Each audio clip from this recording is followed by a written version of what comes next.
Let's talk about a few of the many ways to create cohesion in a collection.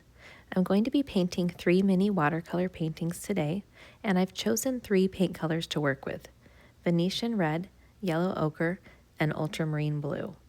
Before starting on this project, I played around with the mixes to make sure I was happy with the results.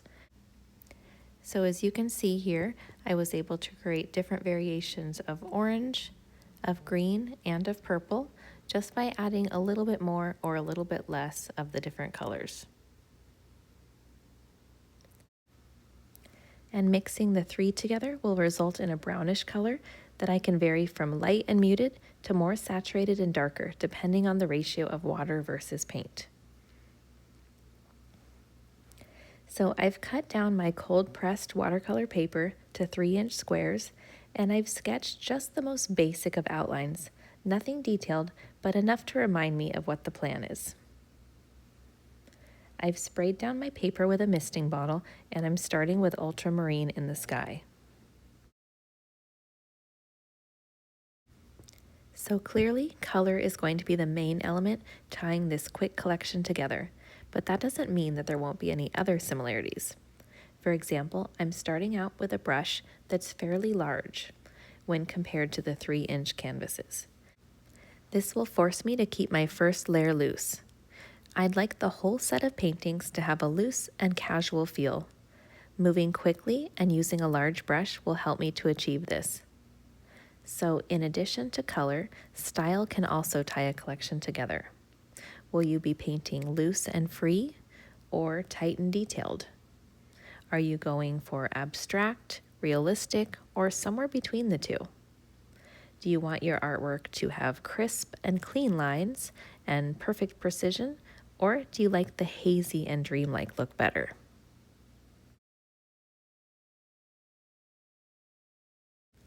Now let's move on to theme. So I've decided to stick to landscape paintings today because that's what I enjoy the most. But, that's a pretty broad topic. I'm including one picture of a rocky beach with sort of a Pacific Northwest feel. The middle picture focuses on trees, possibly a small grouping of red maples. And the final painting is going to be an unpaved road in an overgrown field. So I decided to go with a broad range of examples, but sometimes I like to narrow it down. For example, I might go with all desert scenes or all winter scenes. And what about notable landmarks from one specific national park? The fun thing about creating a collection is that your focus can truly be as narrow or as vast as you want. And I just want to point out real quick here that sometimes I do like to mix my colors beforehand on my palette if I'm kind of going for something more specific. But to be honest, most of the time, I prefer to mix them on the paper. So when you're using the wet on wet technique, you can throw down one color and then just drop in another and see what happens. And that's kind of how I like to work. I like a lot of it to be a surprise as I go.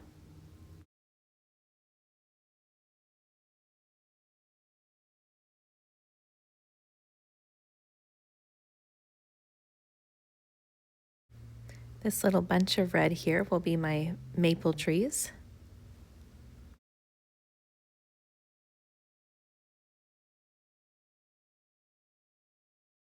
And by the way, anytime I'm using a limited palette, I try to create a color sheet like I showed you at the beginning. As I work, you can start to see these many different shades taking over the collection. And honestly, if you aren't happy with these color outcomes, it isn't likely that you'll be satisfied with your paintings at the end. So I try not to skip over this step in my planning.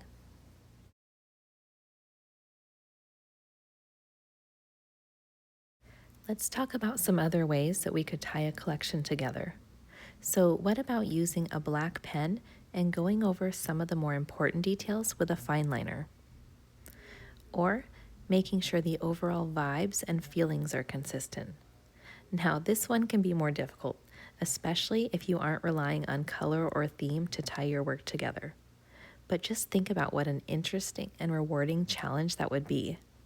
Whether you're going for a feeling of joy, sadness, love, or frustration, putting your focus on something that's somewhat subjective, or at least, I guess, not as tangible. That is something I think we might have to explore further. What do you guys think? Okay, the first layer is complete, so I'll let this dry. And do you see how loose and light this first wash is? There's barely any structure at this point. And it's funny, when I first started painting with watercolors, I often felt like I needed everything to be fully structured and recognizable from the get-go. But over time, I've realized that I actually prefer the opposite. I would rather have my first layer be hazy and blurred, and then slowly tie things together in my next couple layers. And so you'll notice here that I have grabbed a slightly smaller brush, and that's because I am getting into a little bit more of those details. Nothing major, it's still going to stay very light at this point. And I also like to use the smaller brush for the second layer because I don't want to cover up everything that we just painted. And that was another mistake that I often made when I first began. When I came in with my second wash, I would actually just cover up almost every single bit of paint that I had just laid down. And so I was basically just taking away any of those lights and turning everything into midtones, which really isn't the point of it at all.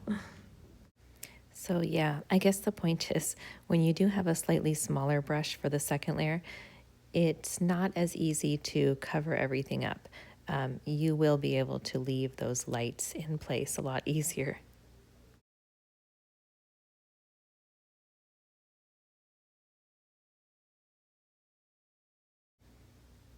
And I've decided to add just a few trees over on this side because I feel like the painting doesn't really have a whole lot going on. It definitely wasn't the plan, but we'll just kind of see how this turns out here.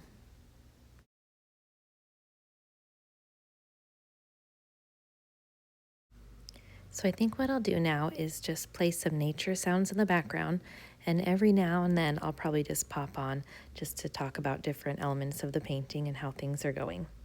All right, talk to you soon.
I thought I would add some rocks there, but they just didn't look right, so luckily I was able to just erase them with a little bit of water and a tissue.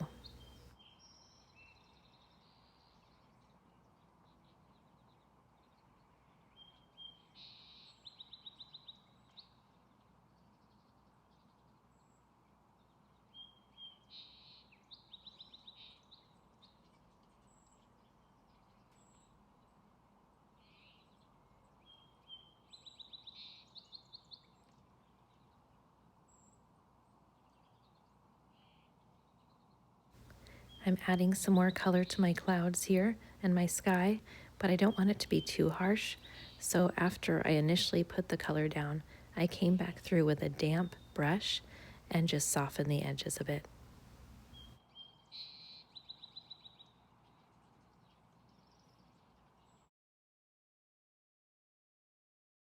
Now I'm starting on the third and final layer, and once again I've replaced my brush.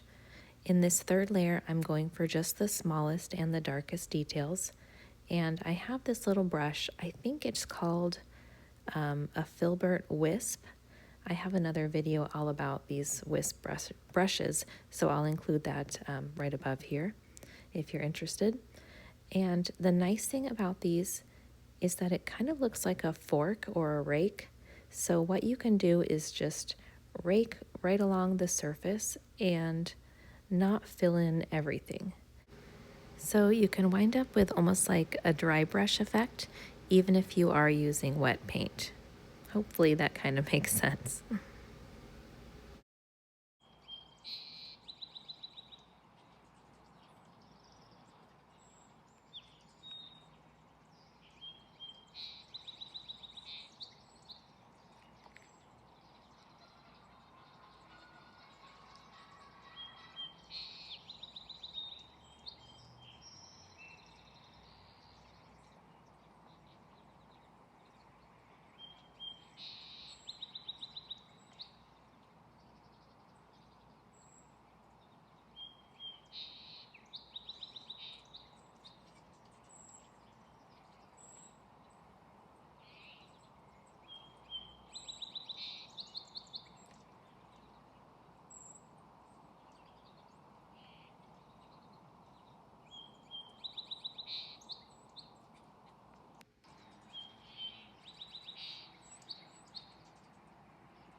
This brush is also really nice for the long pieces of grass and wheat in the field.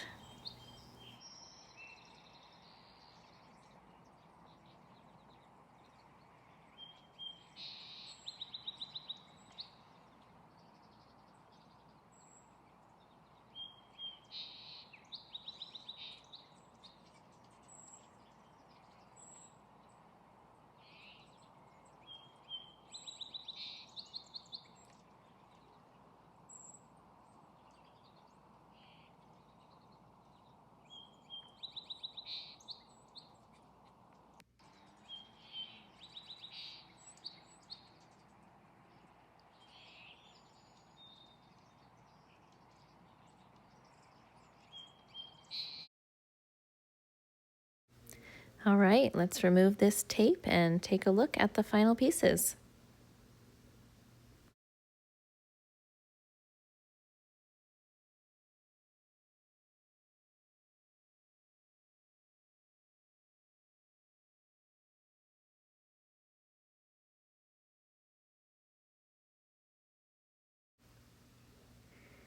All right, so there we have it. And I can see a lot of those colors, those mixed ones from the beginning, showing up throughout. And I would say it definitely looks like a cohesive collection. So I'm going to go ahead and add a few little details I'm noticing now that I would like. So I put some little birds in flight on one of them, and then I also decided to darken the road on the third picture a little bit more. I feel like the other two had more of a wide range of light, mid, and dark values, and that one was just lacking a little bit. So there we go. I hope you enjoyed today's project, and thank you so much for watching.